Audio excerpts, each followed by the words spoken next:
మన్నాను కురిపించినావు, బండ నుండి నీళ్ళిచ్చినావు. మన్నాను కురిపించినావు, బండ నుండి నీళ్ళిచ్చినావు. యెహోవా ఈరే చూచుకొనును, యెహోవా ఈరే చూచుకొనును, సర్వము సమకూర్చును. ఆరాధన నీకే, ఆరాధన నీకే యేసయ్యా, ఆరాధన నీకే, ఆరాధన నీకే. ఆరాధన స్తుతి ఆరాధన, ఆరాధన నీకే. ఆరాధన స్తుతి ఆరాధన, ఆరాధన నీకే. ఆరాధన నీకే యేసయ్యా, ఆరాధన నీకే, ఆరాధన నీకే యేసయ్యా, ఆరాధన నీకే. వ్యాధులను తొలగించిన దేవుడు, అందరం సంతోషంతో చప్పట్లు కొడుతూ ఉత్సాహ గానాలతో దేవుడు స్తుతిద్దాం. Glory glory for you Jesus.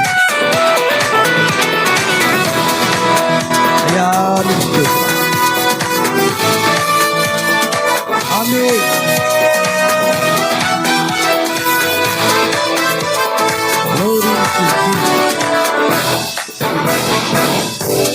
వ్యాధులను తొలగించినావు, మృతులను మరి లేపినావు. వ్యాధులను తొలగించినావు, మృతులను మరి లేపినావు.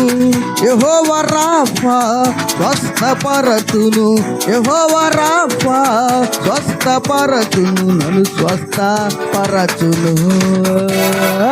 ఆరాధన నీకే యేసయ్యా, ఆరాధన నీకే. గ్లోరీ గ్లోరీ, ఆరాధన నీకే యేసయ్యా, ఆరాధన నీకే. మహిమ ఘనతకు అర్హుడవు, నీవే నా దైవము. మహిమ ఘనతకు అర్హుడవు, నీవే నా దైవము. సృష్టికర్త ముక్తిదాత, సృష్టికర్త ముక్తిదాత, మా స్తుతులకు పాత్రుడా. ఆరాధన నీకే నా యేసయ్యా, ఆరాధన నీకే. గ్లోరీ, ఆరాధన నీకే నా యేసయ్యా, ఆరాధన నీకే. ఆరాధన స్తుతి ఆరాధన, ఆరాధన నీకే. ఆరాధన స్తుతి ఆరాధన, ఆరాధన నీకే. ఆరాధన నీకే యేసయ్యా, ఆరాధన నీకే. యేసు గ్లోరిఫై యు జీసస్. యేసయ్యా నీకు స్తోత్రం. ఘనమైన మా యేసయ్యా, రక్షకుడైన యేసయ్యా, నిన్నే స్తుతిస్తున్నాం నాయన, నిన్నే ఘనపరుస్తున్నాం. నీ కార్యాలు గొప్పవి నాయన. మా జీవితాల్లో ఎన్నో నీ కార్యాలు జరిగించావు. మా కన్నీళ్లలో మాతో ఉండి ఆదరించి ఓదార్చిన దేవుడివి. మా కలవరాలన్నీ కొట్టివేసిన దేవా, నీకే స్తుతిస్తూ నిన్నే ఘనపరుస్తూ నీకే స్తుతులు అర్పించు. యేసునామములో మా స్తుతి ఆరాధనకే సమర్పిస్తున్నాము తండ్రి. ఆమేన్. దయచేసి కూర్చుందాం. హల్లెలూయా. దేవుని వాక్యం చూద్దాం. మత్తయి సువార్త 2వ అధ్యాయము,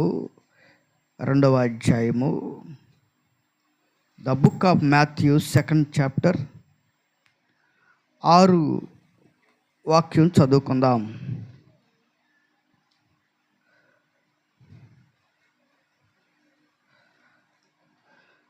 2:6లో మనం చూసినటువంటి ఆ వాక్య భాగాన్ని చదువుకుందాం. అంతటా హేరోదు ఆ జ్ఞానులను రహస్యముగా పిలిపించి ఆ నక్షత్రము కనబడిన కాలము వారి చేత పరిష్కారముగా తెలుసుకుని, మీరు వెళ్ళి ఆ శిశువును విషయమై జాగ్రత్తగా విచారించి తెలుసుకొనగానే నేనును వచ్చి ఆయనను పూజించున్నట్లు నాకు వర్తమానము తెండని చెప్పి వారిని బెత్లెహేమునకు పంపెను. ప్రియులారా చూడండి, యేసుక్రీస్తు ప్రభువారు ఆ జన్మ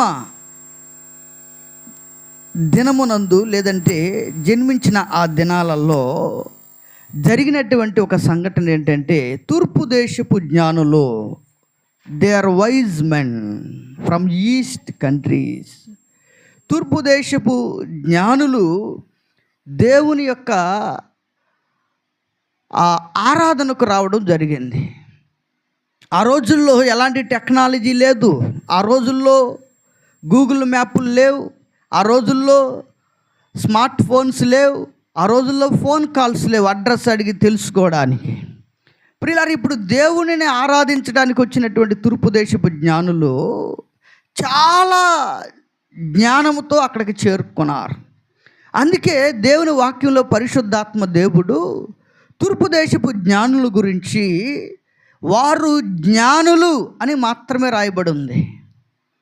వారు పేరులు కానీ, వారి ఊరులు కానీ, వారి దేశం పేరు కానీ, వారి గోత్రం పేరు కానీ ఏమి రాయలేదు. కానీ they are wise men from east, తూర్పు నుండి వచ్చినటువంటి జ్ఞానులు. ఎందుకు జ్ఞానులు అని వారిని అన్నారు అని అంటే, మనము ఆ విషయమై కొంచెం ముందుకెళ్ళి చూస్తే ఈ వాక్యాన్ని ధ్యానించుకుంటూ వెళ్దాం. ఇప్పుడు ఇక్కడ జ్ఞానులు యెరూషలేము వరకు ఎలాంటి ఆ మనుషుల సహాయం లేకుండా దేవుని యొక్క నక్షత్రం అంటే ఆయన దూత వాళ్ళకు ముందుగా నడపటం ద్వారా అక్కడ వరకు రాగలిగారు. హల్లెలూయా. ప్రియులారా, ఇప్పుడు అక్కడ వరకు మంచిగా వచ్చినటువంటి జ్ఞానులు యెరూషలేముకు వచ్చిన తర్వాత అక్కడ చూడండి, రెండవ అధ్యాయములో 2వ వాక్యంలో లేదంటే 2:1 రాజైన హేరోదు దినముల యందు యోదయ దేశపు బెత్లెహేములో యేసు పుట్టిన పిమ్మట ఇదిగో తూర్పు దేశపు జ్ఞానులు యెరూషలేమునకు వచ్చి యూదుల రాజుగా పుట్టినవాడు ఎక్కడ ఉన్నాడో. హల్లెలూయా. తూర్పు దిక్కున మేము ఆయన నక్షత్రము చూచి ఆయనను పూజింప వచ్చితిమి. తూర్పు దిక్కు నుండి they have followed the star of God, దేవుని యొక్క నక్షత్రాన్ని ఫాలో అవ్వుకుంటూ వచ్చారు. దేవుని యొక్క నక్షత్రం అంటే అక్కడ ఫిజికల్గా నక్షత్రం అనేది కాదు, కానీ దేవుని దూత వారికి ప్రత్యక్షమయ్యాడు తూర్పు దిక్కున, అంటే వారు నివసిస్తున్నటువంటి వాళ్ళ ప్రాంతాలలో. అప్పుడు వారు గ్రహింపులోనికి వచ్చి, అంటే ఆత్మదేవుడు అన్ని విషయాలు అక్కడ రాయించలేదు, కానీ నక్షత్రం కనపడగానే వారు గ్రహించి వచ్చారా అనేది కాదు, కానీ ఆయన నక్షత్రము చూచి అని రాయబడి ఉంది. చూడండి, 2వ అధ్యాయము 2వ వాక్యం. యూదుల రాజుగా పుట్టినవాడు ఎక్కడున్నాడు? తూర్పు దిక్కున మేము ఆయన నక్షత్రం. అంటే బైబిల్లో 2 రకాల నక్షత్రాలు ఉన్నాయి. అంటే ఒకటేమో ఆకాశంలో మినుకుమయ్యేటువంటి దేవుని సృష్టిలో ఉన్నటువంటి అందమైనటువంటి స్టార్స్, నక్షత్రాలు ఆయా పేర్లతో ప్రకాశిస్తూ ఉంటాయి. అయితే ఇక్కడ ఆయన నక్షత్రము అంటే ఏంజెల్స్ని దేవుడు నక్షత్రాలుగా కూడా పిలిచాడు. ఇప్పుడు తూర్పు దేశపు జ్ఞానులు ఆయన నక్షత్రాన్ని ఫాలో అయ్యారు, యెరూషలేము దాకా వచ్చారు. అయితే వచ్చిన తర్వాత అక్కడి నుండి ఫాలో అవ్వడానికి ఎందుకని సాతానుడు అడ్డుపడ్డాడు. హేరోదు రాజు ఉన్నటువంటి యెరూషలేములో యూదుల రాజుకు పుట్టినోడు ఎక్కడున్నాడు అని అడుగుతున్నారు. మరి వారు ప్రయాణం చేసి వచ్చినటువంటి ఆ మార్గాలలో ఎక్కడ అడగలేదా? ప్రియులారా చూడండి, ఎప్పుడు కూడా ఆత్మీయ జీవితంలో చక్కగా జ్ఞానముతో ఆసక్తితో కొనసాగుతున్నటువంటి కుటుంబాన్ని, ఆసక్తితో కొనసాగుతున్నటువంటి ఆత్మీయ జీవితాన్ని సాతానుడు ఎక్కడో ఒక చోట బ్రేక్ చేయడానికి ప్రయత్నం చేస్తుంటాడు. ఇప్పుడు దేవుని ఆరాధించక ముందు వారు అక్కడికి వచ్చి తూర్పు దేశపు జ్ఞానులు యెరూషలేములో ఉన్నటువంటి హేరోదు రాజు మీద డిపెండ్ అయ్యారు. అప్పుడు వరకేమో నక్షత్రం మీద డిపెండ్ అయ్యారు. అప్పుడు వరకు నక్షత్రం చేత నడిపించబడ్డారు. అప్పుడు వరకు దేవుని ఆత్మ చేత నడిపించబడుతూ చాలా డెస్టినేషన్కి చాలా దగ్గరగా వచ్చారు.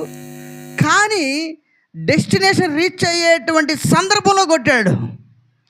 హేరోదు రాజు యూదుల రాజుగా పుట్టినవాడు, అంటే ఐ యామ్ ఎ కింగ్, నేను రాజుని కదా, మరొక రాజు పుట్టినవాడు ఎక్కడున్నాడని వీళ్ళు అడుగుతున్నారేంటి అని కలవరానికి గురి చెందాడు హేరోదు రాజు.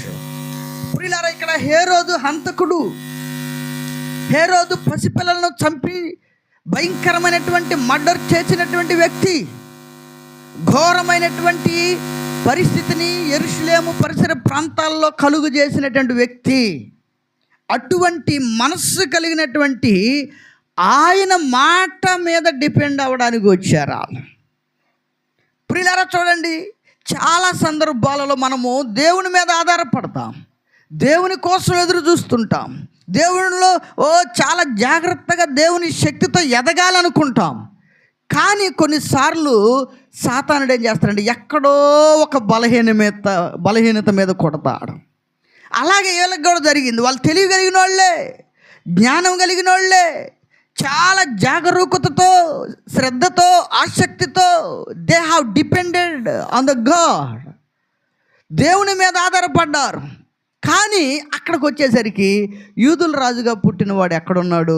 మేము ఆయన నక్షత్రము, అంటే దేవుని దూత మాకు కనపడ్డాడు, చెప్పాడు, వచ్చాము, ఇక్కడ నుండి ఎక్కడున్నాడు అని అడుగుతున్నారు. ప్రియులారా, చూడండి, ఈ సాతాను మనస్సు కలిగినటువంటి హేరోదు ఏమన్నాడంటే, అవునా, చూడండి 2వ అధ్యాయము 6వ వాక్యం, వాళ్ళని పిలిపించి వారితో ఏమన్నాడంటే, అంతటా హేరోదు ఆ జ్ఞానులను రహస్యముగా పిలిపించి ఆ నక్షత్రం కనబడిన కాలము వారి చేత పరిష్కారముగా తెలుసుకున్నాడు. అంటే ఆ నక్షత్రం ఏ రోజు కనపడింది, ఎక్కడ కనపడింది, అసలు ఏం చెప్పింది, ఇవన్నీ కూడా అడుగుతున్నాడు. నక్షత్రం అని అంటే ఇట్ ఈజ్ ఏంజల్, అంటే హీజ్ ఏంజల్, దేవుని దూత. దేవుని దూత పురుష లింగముతో పిలువబడుతూ ఉంది. అంటే పరలోక రాజ్యంలో లింగ భేదం లేదు. వారు అనేటువంటి మాటను మనం అక్కడ ఎగ్జిస్ట్ అవుతుంది. వారు అనేటువంటి మాటను అక్కడ తీసుకోవచ్చు. పరలోక రాజ్యంలో స్త్రీ లేదు, పురుషులు లేడు, పిల్లలు లేరు, పెద్దలు లేరు, వారు పరిశుద్ధులు. కాబట్టి దేవుని దూత ఎప్పుడు కనపడ్డాడు, ఎలా కనపడ్డాడు, ఏం చెప్పాడు, ఈ విషయాలన్నీ తెలుసుకున్నాడు. అయితే ఈయనకి హేరోదు రాజుకి వాక్యం తెలియదా? తెలుసు. ఎలా తెలుసు అంటే చూడండి 2వ అధ్యాయము, మత్తయి సువార్త 2వ అధ్యాయము 4వ వచనము. కాబట్టి రాజు ప్రధాన యాజకులను ప్రజల్లో నుండి శాస్త్రులను అందరినీ సమకూర్చి క్రీస్తు ఎక్కడ పుట్టునని వారిని అడిగిన. అందుకు వారు యోదయ బెత్లెహేములోనే, ఏలయనగా యోదయ దేశపు బెత్లెహేమా, నీవు యోధా ప్రధానులలో ఎంత మాత్రం అల్పమైన దానవు కావు, ఇశ్రాయేలును నా ప్రజను పరిపాలించు అధిపతి నీలో నుండి వచ్చును అని ప్రవక్త ద్వారా వ్రాయబడి ఉన్నటువంటి ధర్మశాస్త్ర గ్రంథంలో, అంటే ప్రవచనాత్మకమైనటువంటి ఆ దేవుని వాక్యాన్ని చదివించాడు. చాలా ఆ ప్రవచనాలు చెప్పే వాళ్ళని, జ్ఞానులను, లేఖనాలు పరిశోధించే వారిని అందరినీ సమకూర్చాడు రాజు. క్షణాలలో ఆ వాక్యాన్ని చదివించాడు, తెలిసి ఇతనికి. కానీ ప్రియులారా, దేవుడు ఆత్మ ఆయనలో లేనందువల్ల దురాత్మతో, సాతాను ఆత్మతో ఆ రోజు పసి పిల్లలు భయంకరంగా చంపబడటానికి కారకుడయ్యాడు. ఆజ్ఞాపించాడు, చంపేయండి అని. ప్రియులారా, ఏదేమైనప్పటికీ ఇప్పుడు సబ్జెక్ట్ అది కాదు. కానీ మనది ఇక్కడ క్రీస్తును ఆరాధించడానికి కంకణం కట్టుకున్నటువంటి వాళ్ళ జీవితాలకి సాతానుడు ఏ విధంగా ఆటంకాన్ని కలిగిస్తున్నాడో చూద్దాం. ఇప్పుడు ఇక్కడ వారు అక్కడ వరకు యెరూషలేము ప్రాంతం వరకు చాలా జాగ్రత్తగా వచ్చారు. అక్కడికి రాగానే వారు యూదుల రాజుగా పుట్టినవాడు ఎక్కడున్నాడని, ఎవరైతే హాని చేయాలని ప్రయత్నం చేస్తున్నారో, ఎవరైతే క్రీస్తు ప్రభువుని వ్యతిరేకిస్తూ చంపడానికి ప్రయత్నం చేస్తున్నాడో క్లియర్గా అడ్రస్ తెలుసుకోవడానికి ప్రయత్నం చేస్తున్నటువంటి వాళ్ళ దగ్గరికే, ఆయన దగ్గరికే వాళ్ళు వచ్చారు. ప్రియులారా, ఈ విషయాన్ని ఆత్మదేవుడు ఎందుకు మనకి వాక్యం మనం నేర్చుకోవాలని అంటే, క్రీస్తుని వారికి తెలుసు, వారు ఒక మార్గంలో వచ్చారు, ఒక రూట్ మ్యాప్ని తీసుకుని వచ్చారు. రూట్ మ్యాప్ అంటే వాళ్ళు తెలిసినటువంటి మార్గంలో వచ్చారు. అయితే వారు ఫైనల్గా ఒక దుష్టుడైనటువంటి రాజు మీద ఆధారపడ్డారు. హల్లెలూయా, చెప్పు గట్టిగా హల్లెలూయా. ప్రియులారా, ఇప్పుడు ఇక్కడ దుష్టుడైనటువంటి హేరోదు రాజు మీద ఆధారపడ్డారు. మనం కూడా కొన్నిసార్లు సాతాను మీద ఆధారపడతాం, సాతాను మనస్సు కలిగిన వారి మీద ఆధారపడతాం, కొన్నిసార్లు సాతాను నడిపించే మార్గాల్లో ఇరుక్కుపోతాం, కొన్నిసార్లు దేవుని వాక్యములో నుంచి బయటికి వెళ్ళిపోయి జీవము కలిగినటువంటి దేవుని మార్గాన్ని విడిచిపెడుతూ ఆయా మార్గాలలో ఆకర్షణీయమైనటువంటి కుటుంబాలను పాడు చేసేటువంటి, అయ్యో లోకములో ఉన్నటువంటి భయంకరమైన పరిస్థితుల్లో ఇరుక్కుపోతాం. అలాగే వీరు కూడా వాళ్ళ జ్ఞానాన్ని పక్కన పెట్టి అజ్ఞానుడైనటువంటి హేరోదు రాజు మీద ఆధారపడ్డారు. అయితే అక్కడ చూడండి, 2వ అధ్యాయము వారు వచ్చి దేవుని పూజించిన తర్వాత 10వ వాక్యం చదువుకుందాం. వారు ఆ నక్షత్రంను చూసి అత్యానంద భరితులై ఇంటిలోనికి వచ్చి తల్లి అయిన మరియను ఆ శిశువును చూసి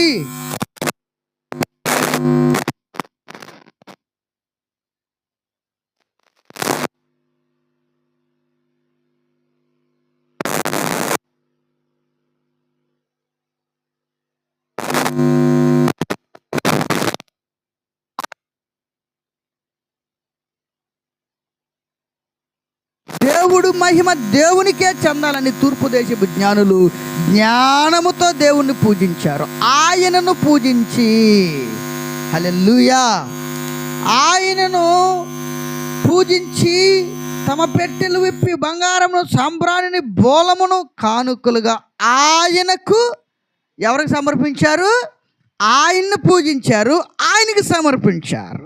జీసస్ క్రైస్ట్, యేసుక్రీస్తు ప్రభువారు ఆయన మాత్రమే పూజార్హుడు.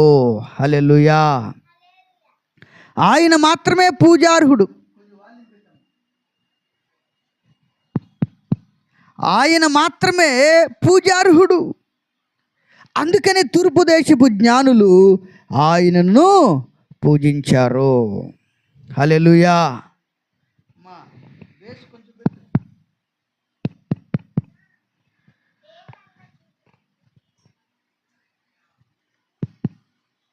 హల్లెలూయా, హల్లెలూయా. ప్రియులారా, ఇప్పుడు ఇక్కడ దేవుని పూజించడానికి వచ్చినటువంటి వారు ఆయనను మాత్రమే పూజించారు, ఆయనకు మాత్రమే కానుకలు సమర్పించారు. హల్లెలూయా. ప్రియులారా, ఇప్పుడు చూడండి, పూజించిన తర్వాత, ఆరాధన అయిపోయిన తర్వాత వారు చూడండి 12వ వాక్యం, తరువాత హేరోదు నద్దకు వెళ్ళవద్దని స్వప్నమందు దేవుని చేత బోధింపబడిన వారై వారు మరి ఒక మార్గము తమ దేశమునకు తిరిగి వెళ్ళిరి. హల్లెలూయా. ప్రియులారా, ఇక్కడ మనము నేర్చుకోవాల్సినటువంటి ఆత్మీయ పాఠము, ఆత్మీయ అంశం ఏంటంటే, వారు దేవునిని పూజించిన తర్వాత, దేవునిని ఆరాధించిన తర్వాత, దేవునిని దర్శించిన తర్వాత, దేవునికి కానుకలు అర్పించిన తర్వాత వారు స్వప్నమందు దేవుని చేత బోధించబడ్డారు. మనస్ఫూర్తిగా దేవుని ఆరాధించినప్పుడు, దేవుని సన్నిధిలో మనము కానుకలు సమర్పించినప్పుడు, లేదంటే దేవుని యొక్క సేవ కొరకు మనము ఏదో ఒక పని చేసినప్పుడు యథార్థమైన మనస్సుతో దేవుని దూత చేత మనము దర్శించబడతాము. దేవుని మాటలు మన జీవితాలకు ఆశీర్వాదకరంగా మారుతాయి. దేవుని దర్శనాలు ఈ దినాల్లో కరువైపోయినాయి. దేవుని కలలు, దేవుని స్వప్నాలు, దేవుని మాట భూలోకంలోకి రావడం చాలా అరుదుగా కనపడుతూ ఉంది. ఎందుకంటే కారణము భూమి మీద బలాత్కారం, కారణము భయంకరమైన టెక్నాలజీ మానవుణ్ణి చెరిపివేస్తూ ఉంది. కారణము దేవుని యొక్క వాక్యము కలిపి చెరిపి వాక్యాన్ని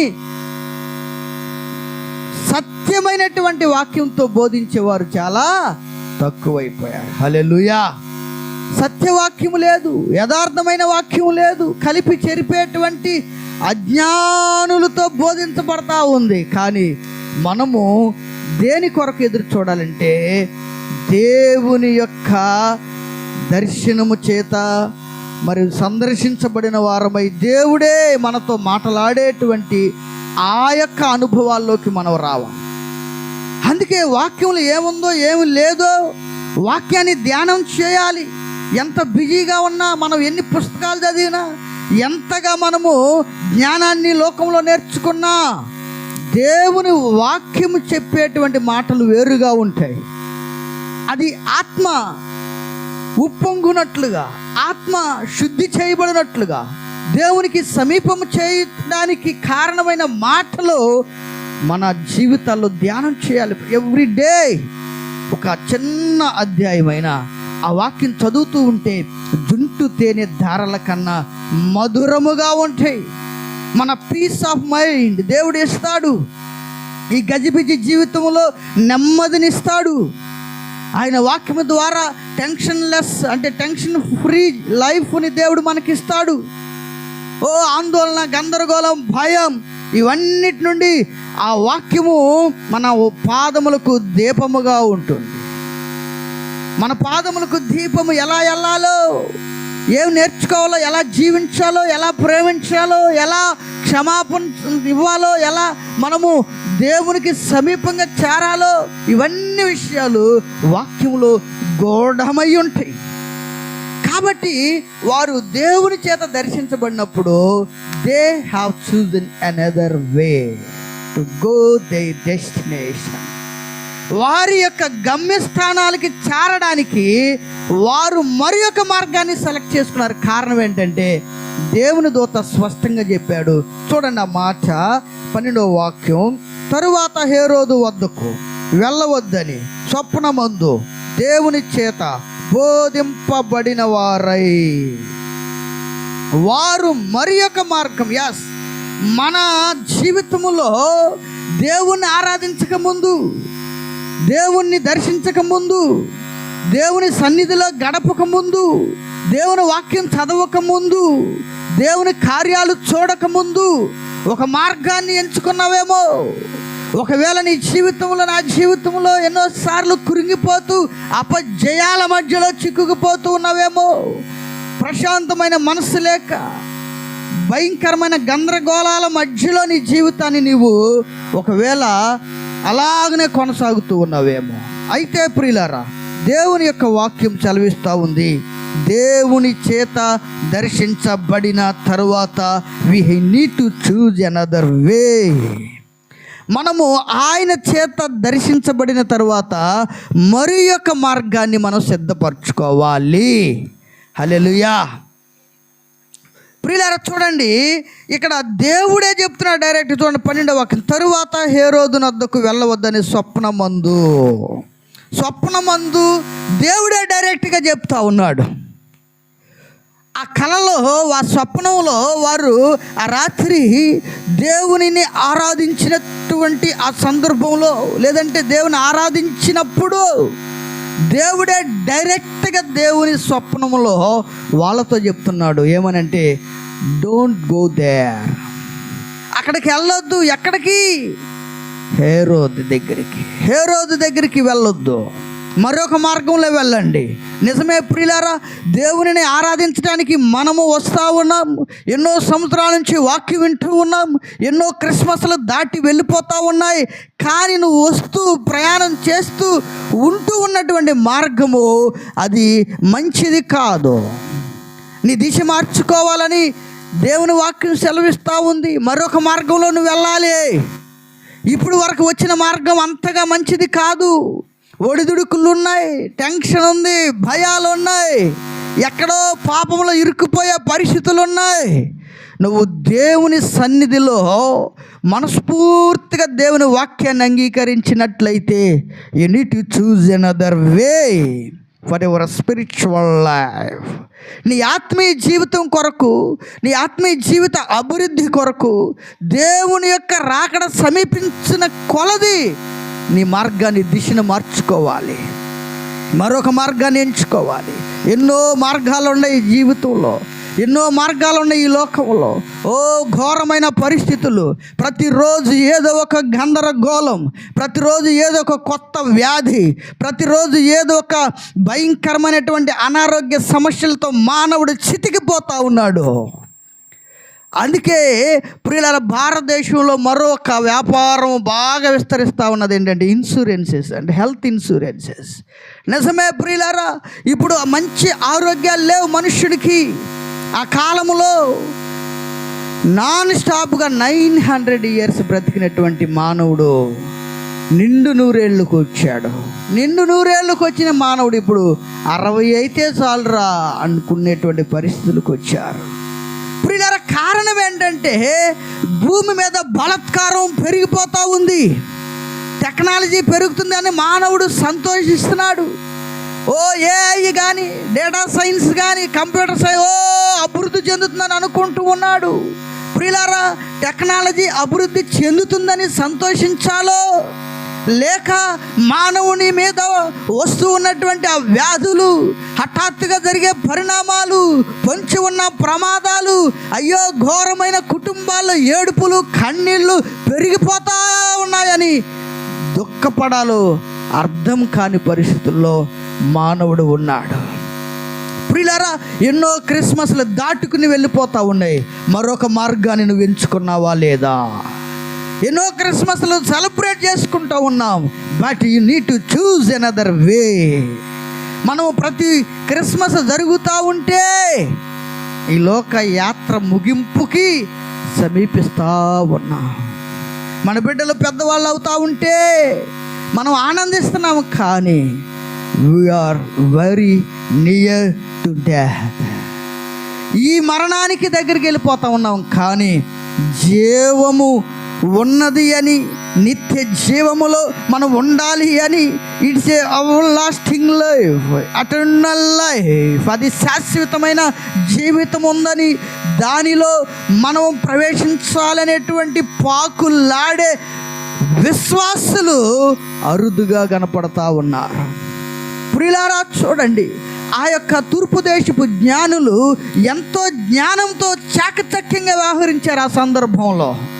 కారణం ఏంటంటే వారు హేరోదు మాటల్లో చిక్కుకుపోయారు. మరలా హేరోదు దగ్గరికి వెళ్ళి నమ్మకంగా మోసం చేసేటువంటి ఆ మాటలు విని ఆయనకు చెప్దాం అనుకున్నారు. బెత్లెహేములోనే యూదుల రాజు పుట్టాడు అని, మేము ఆయన్ని దర్శించామని ఆయనకి అడ్రస్ చెప్దాం అనుకున్నారు. అడ్రస్ చెప్తే యేసుక్రీస్తు ప్రభువారు సిలువ యాగం చేయడానికి వచ్చాడు భూలోకానికి. అడ్రస్ చెప్తే యాగము చేయడానికి వచ్చిన యేసుక్రీస్తు ప్రభువారి యాగం ఆగిపోతుంది. అడ్రస్ చెప్తే ఆయన నిండు యవ్వన రక్తం ధారపోయకుండానే పసి బాలుడిగా చితికిపోయేవాడు. ప్రియులారా, చూడండి, ఇక్కడ హేరోదు ఇండైరెక్ట్గా మానవ జాతి మీదకి వచ్చిన పాపాన్ని తీయడానికి భూలోకానికి వచ్చిన యేసయ్య సిలువ యాగాన్ని ఆపడానికి ప్రయత్నించినటువంటి ఒక దుష్టుడు హేరోదు. కానీ జ్ఞానులు అక్కడ చరిత్రను మార్చేశారు. జ్ఞానులు అని ఎందుకు అన్నాడంటే ఆత్మదేవుడు వారిని బైబిల్ వాక్యంలో జ్ఞానులు అని ఎందుకు అక్కడ లిఖింపజేశాడు అని అంటే, వారు జ్ఞానముతో వ్యవహరించారు. మరలా స్వప్నమందు దేవుడు చెప్పిన తర్వాత ఏముందలే, ఇది కలలే, ఈ కలో నిజమోలే అని అనుకోలేదు. వారు ఏమనుకున్నారంటే ఇది దైవ వాక్కు, ఇది దేవుడే డైరెక్ట్గా మాట్లాడాడు. హేరోదు మోసగాడు, హేరోదు మార్గంలో వెళ్ళకూడదని they have decided and they have arrived their places in another way. వారు మరొక మార్గంలో వచ్చారు వారి యొక్క గమ్యస్థానాలకి, లేదంటే ఆ డెస్టినేషన్కి వారు మరొక మార్గంలో వెళ్ళారు. ప్రియులారా, దేవుడు ఎన్నిసార్లు మాట్లాడుచున్నా నీ దిశను మార్చుకోకపోతే, మరి యొక్క మార్గంని నువ్వు ఎంచుకోకపోతే, ఎవ్రీ డే ప్రతిరోజు వేగంగా అయిపోతా ఉన్నాయి. అయ్యో అని కేకలు వేసిన సహాయము దొరకని దినములోనికి నువ్వు ఒకవేళ వెళ్తావేమో. దేవుని వాక్యం సెలవిస్తూ ఉంది, మరొక మార్గాన్ని నువ్వు ఎంచుకోవాలి. మరొక మార్గం హేరోదు మార్గంలో ఇరుక్కుపోతే ఘోరమైనటువంటి నీ ఆత్మీయ జీవితం పతనం అయిపోతుంది. వారు హేరోదు ఆ యొక్క మార్గంలో, హేరోదు ఆ మాటల్లో, హేరోదు ఇచ్చే సలహాల్లో చిక్కుకోలేదు. చాలా చాకచక్యంగా తప్పుకున్నారు. కానీ ఒకప్పుడు డిపెండ్ అయ్యారు, వద్దామనుకున్నారు. మరలా ఆయన దగ్గరికి వచ్చి విషయమంతా చెప్దాం అనుకున్నారు. కానీ దేవుని చేత దర్శించబడిన తర్వాత వాళ్ళ నిర్ణయాన్ని మార్చుకున్నారు, మరొక మార్గంలో వెళ్ళిపోయారు అంటాడు. చూడండి ప్రియులారా, మనము కూడా దేవుని వాక్యం విన్న తర్వాత మన జీవితం మార్చబడాలి, మనం చిగురించబడాలి, ఆత్మలో నూతన శక్తితో అభివృద్ధి నొందాలి. దినాలు అయిపోతూ ఉన్నాయి. ఎప్పుడో నుంచి వాక్యము భూమి మీద మారు మ్రోగుతూ ఉంది, కానీ వినే జాబితాలను ఉన్నావు, కానీ దిశను మార్చుకునే జాబితాలను ఉండాలని ఆత్మదేవుడు మనతో మాట్లాడుచున్నాడు. దిశను మార్చుకో, నీ మార్గాన్ని మార్చుకో. దినాలు సమీపిస్తూ ఉన్నాయి. యేసుక్రీస్తు ప్రభువారు భూలోకానికి వచ్చాడని ఎన్ని క్రిస్మస్లు జరిగిపోయాయో, కానీ మరొక మార్గాన్ని నువ్వు ఎంచుకున్నావా లేదా? శ్రేష్టమైన మార్గం అది పరలోక రాజ్య మార్గం, రెండవ మరణాన్ని తప్పించే మార్గం. ఒకవేళ నువ్వు మరొక మార్గాన్ని ఎంచుకోకపోతే, నీ ఆత్మీయ జీవితంలో నువ్వు వర్ధిల్లకపోతే, నీ ఆత్మీయ జీవితంలో కొత్త కోణంలో నువ్వు ఆలోచించకపోతే, రెండవ మరణం ఉందట. ప్రకటన గ్రంథం 21వ అధ్యాయము 8వ వాక్యం ఉంటుంది చూడండి. ప్రకటన గ్రంథం 21:8 వాక్యం మాట చెప్పుకుని మనం ముగించుకుందాం. 8వ వాక్యం, పిరికివారు, అవిశ్వాసులు, అసహ్యులు, నరహంతకులను, వ్యభిచారులను, మాంత్రికులను, విగ్రహారాధికులను, అబద్ధికులందరూ అగ్ని గంధకములతో మండు గుండములో పాలు పొందుదురు. ఇది రెండవ మరణము. ప్రియులారా, ఆత్మ, ఈ శరీరము డెడ్ బాడీ అయిపోయిన తర్వాత ఆత్మ ఒకవేళ ఈ జాబితాలంటే మనం చదువుకున్నటువంటి ఈ పాపపు జాబితాలో ఏదో ఒక దానిలో మనము ఇరుక్కుపోతే, ఏదో ఒక విషయంలో కనుక ఏదో ఒక లిస్టులో మనం ఉంటే, అప్పుడు అగ్ని గంధకములతో మండు గుండములో పాలు పొందాలి. That is the second death of human. అది రెండవ మరణం మానవునికి. ఇప్పుడు దాన్ని తప్పించడానికి, దానిని విడిపించడానికి, ఆ ఘోరమైనటువంటి అగ్ని గంధకములతో మండే గుండంలో నువ్వు పాలు పంపులు పొందకూడదని యేసుక్రీస్తు ప్రభువారు భూలోకానికే వచ్చేసాడు. ఆయన పుట్టలేదు, శారీరకంగా పుట్టాడు అని మనము ఫిజికల్గా ఆలోచన చేసి చెప్తూ ఉంటాము, కానీ ఆయన వచ్చాడు. ఆయన ఈ భూలోకానిలో పుట్టక ముందు ఆయన ఉన్నాడు. ఆయన లేకుండా ఏమీ కలుగులేదు. ఆయన తండ్రిలో లీనమై ఉన్నాడు. ఆయన లేకుండా ఏమీ కలుగలేదు. హల్లెలూయా.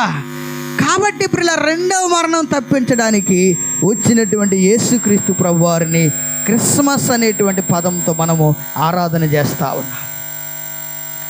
ఆ ఆరాధనకి అటెండ్ అయినటువంటి జ్ఞానులు మరలా వాళ్ళ మార్గాల్లో మళ్ళీ వారు వెళ్ళలేదు, మరొక మార్గాన్ని ఎంచుకున్నారు. జీవ మార్గం అది. మరలా వాళ్ళకి చెప్పలేదు దేవుడు, ఒకేసారి చెప్పాడు. ఏమని? మరొక మార్గంలో వెళ్ళాలి. నీకెన్నిసార్లు చెప్తున్నాడు? నువ్వెన్నిసార్లు వాక్యం వింటున్నావు? ఎన్ని సంవత్సరాల నుంచి బోధింపబడుతున్నావు?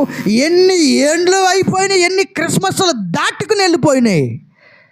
ఎన్నోసార్లు దేవుడు చెప్తా ఉన్నాడు, నువ్వు అజ్ఞానివి కాబట్టి మనకు చెప్తా ఉన్నాడు. అజ్ఞానులు మనం, వాళ్ళు జ్ఞానులు.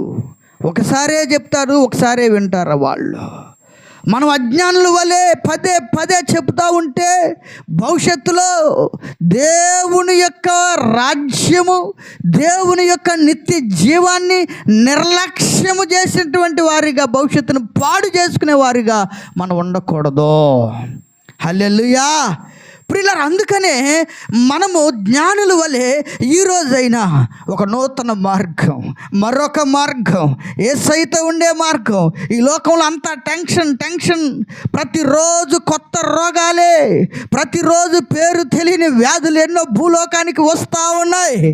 అయితే if you are under the controlling of God spirit, దేవుని ఆత్మ చేత నువ్వు నడిపించబడతా ఉంటే, ఏ రకపు వ్యాధులు వచ్చినా పౌలు ఒక స్టేట్మెంట్ ఇస్తాడు. అయ్యా, నా చుట్టూ భయంకరమైన పరిస్థితులు, నన్ను ఎప్పుడు చంపేస్తారో తెలియట్లా, ఏ రోగం నన్ను తీసుకెళ్ళిదో అర్థం కావట్లా, అయితే బ్రతుకుట క్రీస్తే, చావైతే మేలు. ఎస్, బ్రతికితే నీ పని చేస్తానయ్యా, బ్రతికితే నీ వాక్యం చదువుతా, బ్రతికితే ప్రార్థనలో ఉంటా, బ్రతికితే 10 మాటలు 10 మందికి దేవుని వాక్యాన్ని పంచుకుంటూ బ్రతుకుతాను.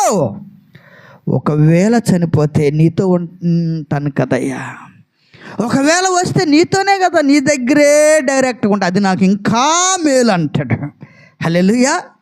అది బ్రతుకుటం క్రీస్తు, చావైతే మేలు అంటే బెనిఫిట్. అక్కడ మేలు అనేది ఎందుకన్నాడంటే అది ఇంకా భాగ్యం. ఈ భయంకరమైన మనుషుల మధ్యలో, అబద్ధాలు చెప్పే మనుషుల మధ్యలో, మోసం చేసే మనుషుల మధ్యలో, ఘోరమైన పరిస్థితులు కుటుంబాల్లోకి తీసుకొచ్చే మనుషుల మధ్యలో ఉండుట కంటే నీ రాజ్యంలో నీతో నీ ముఖ దర్శనం చేస్తూ నీతోనే నిత్య జీవములో ఉండేటువంటి భాగ్యము గొప్పది కదయ్యా అని దానికి అర్థం. నిజమే ప్రియులారా, పౌలు అంత స్టేట్మెంట్ ఇవ్వడానికి దానికి చిన్న స్టేట్మెంటే, దాని వెనక ఎన్నో ఉన్నాయి.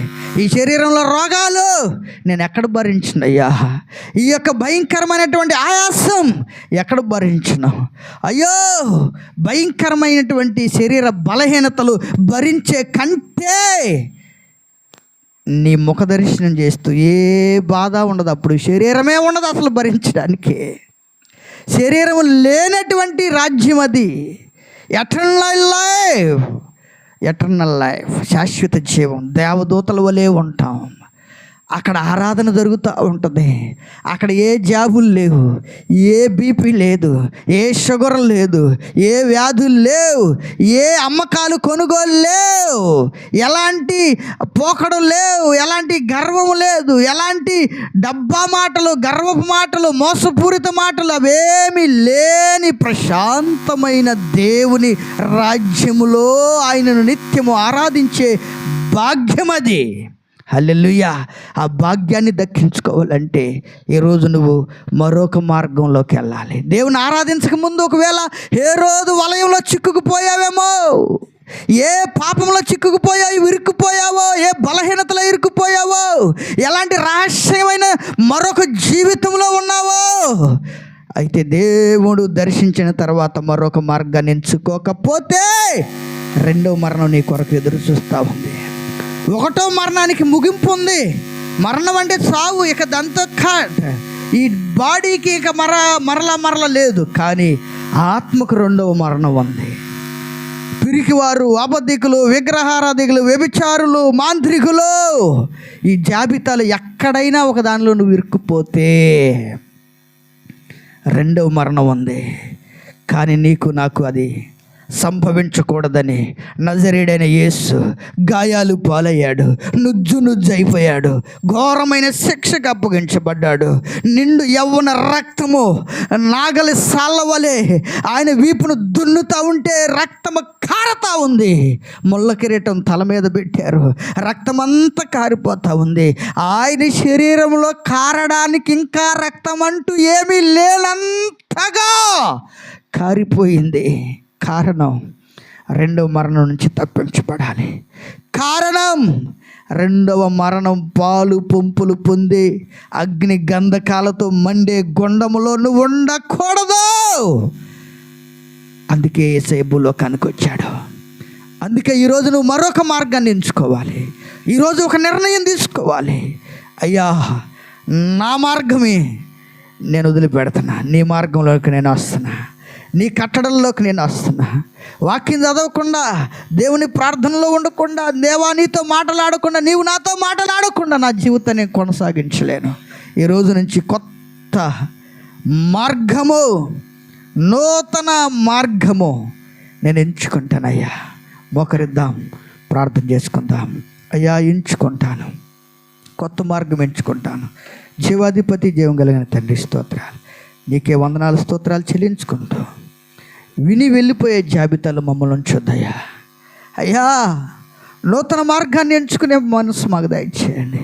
ఎన్నో రోగాలు, ఎన్నో భయంకరమైన పరిస్థితులు, కన్నీళ్ళు, కలవరాలు, అయ్యో ఘోరమైన పరిస్థితుల మధ్యలో భూమి మీద ఆయనకిష్టులైన మనుష్యులకు సమాధానము, హల్లెలూయా, హల్లెలూయా, పీస్ ఆఫ్ మైండ్. దేవుడు సమాధానపు మనస్సును నీకు ఇచ్చునుగాక. టెన్షన్ ఫ్రీ లైఫ్ దేవుడు నీకు ఇస్తాడు. సమాధానము, ప్రశాంతత. రెండవ మార్గాన్ని ఎంచుకో. రెండవ మార్గం అంటే ఆయన మార్గం, మరొక మార్గం. దేవా, ఈ మాటలు దీవించి ఆశీర్వదించమని యేసు నామములో ప్రార్థిస్తున్నాం తండ్రి, ఆమేన్. మనందరం లేచి నిలబడి పాట పాడుచుండగా కానుకలు సమర్పించుకుందాం. దేవా, నీకు స్తోత్రం నాయనా.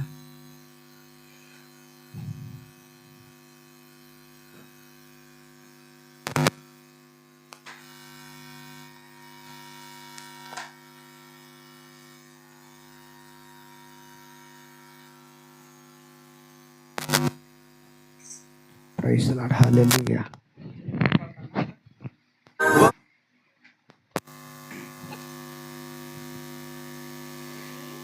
నా స్తుతి పాత్రుడా నా యేసయ్యా, నా ఆరాధనకు నీవే యోగ్యుడవయ్యా. నా స్తుతి పాత్రుడా నా యేసయ్యా, నీ సౌందర్యము యెరూషలేము, నీ పరిపూర్ణత సీయోను శిఖరము, నీ పరిపూర్ణత నా జీవిత గమ్యము, నీ పరిపూర్ణత నా జీవిత గమ్యము, నీ పరిపూర్ణత నా జీవిత గమ్యము. నా స్తుతి పాత్రుడా నా యేసయ్యా, నా ఆరాధనకు నీవే యోగ్యుడవయ్యా. నా స్తుతి పాత్రుడా నా యేసయ్యా.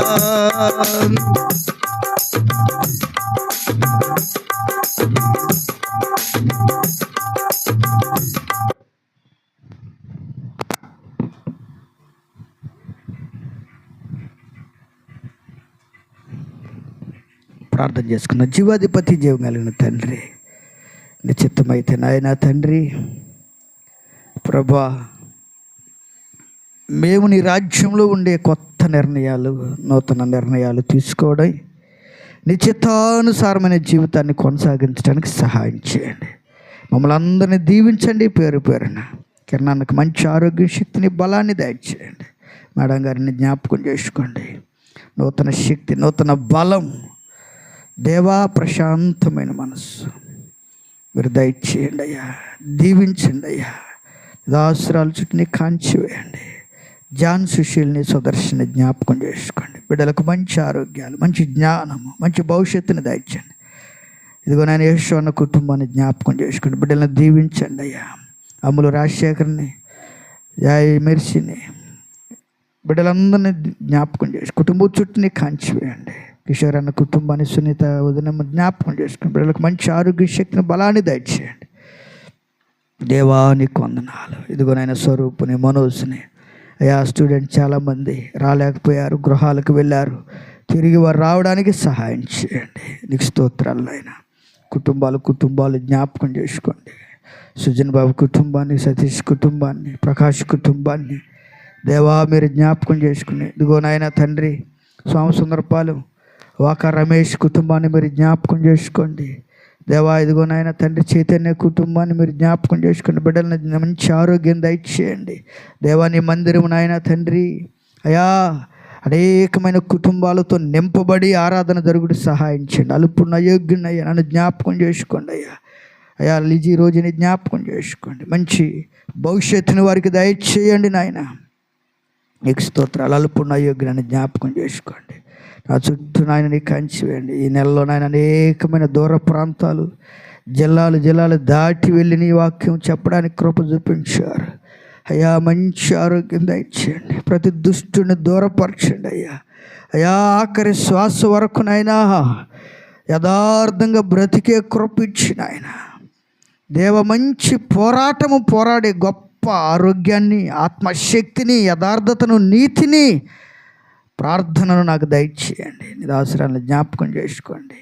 మంచి ఆరోగ్య శక్తిని, బలాన్ని దయచేసి అయ్యా మనోజ్ని జ్ఞాపకం చేసుకోండి. రాలేకపోతున్న బిడ్డలందరినీ, భార్గవుని మరి జ్ఞాపకం చేసుకోండి. ఈ సేవనైనా అయ్యా తిరిగి నాయన నెహెమ్యా కాలంలో కట్టబడిన యెరూషలేములాగా మీరు తిరిగి నిర్మించి గొప్ప కార్యాలు జరిగించమని ఇదిగో నాయన తండ్రి గుంటూరులో ఉన్నటువంటి ఇస్సాకు కుటుంబాన్ని, పద్మాచిస్టుని ఇచ్చిన బిడ్డల ముగ్గురిని జ్ఞాపకం చేసుకోండి. కుటుంబాన్ని దీవించి ఆశీర్వదించమని మహిమ, ఘనత, ప్రభావాల్ని చెల్లించుకుంటే యేసు నామములో ప్రార్థించి వేడుకొంచున్నాము తండ్రి. ఆమేన్. మన తండ్రి అయిన దేవుని ప్రేమ, కుమారుడైన యేసుక్రీస్తు వారి కృప, పరిశుద్ధాత్మని సహవాసం సదాకాలం మనకున్న పరిశుద్ధులకు తోడైండి నడిపించునుగాక.